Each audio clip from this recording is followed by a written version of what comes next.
Hello friend, welcome to technical fix channel. आज की video में हम एंड्रॉयड मोबाइल में विनरर की ऐप को इंस्टॉल करने का तरीका सीखेंगे। तो चलिए वीडियो स्टार्ट करते हैं। सबसे पहले आपने कोई भी एक वेब ब्राउज़र ओपन करना है और वहां पर आपने सर्च करना है विनरर ऑन एंड्रॉयड।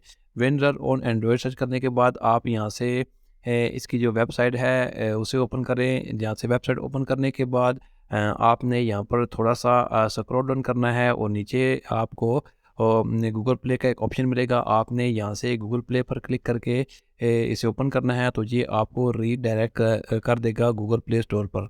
तो यहाँ पर आप देख सकते हैं कि विनरर की जो ऐप है आपके सामने आ गई है। आप यहाँ से इसे अपने मोबाइल में इंस्टॉल कर सकते हैं। इंस्टॉल करने के बाद आप यहाँ से ओपन करेंगे, तो यहाँ पर आपने allow access to manage all files वाले बटन को आपने ऑन कर देना है। इसके बाद बैक करेंगे तो यहाँ पर आप देख सकते हैं कि जो विनरर ऐप है वो हमारे सामने ओपन हो चुकी है। आप यहाँ से किसी भी रर फाइल को यहाँ पर एक्सट्रैक्ट कर सकते हैं। जितनी भी फाइल आपके पास होंगी यहाँ पर आप बहुत आसान तरीके से अपने एंड्रॉयड मोबाइल में उन फाइल्स को एक्सट्रैक्ट कर सकते हैं।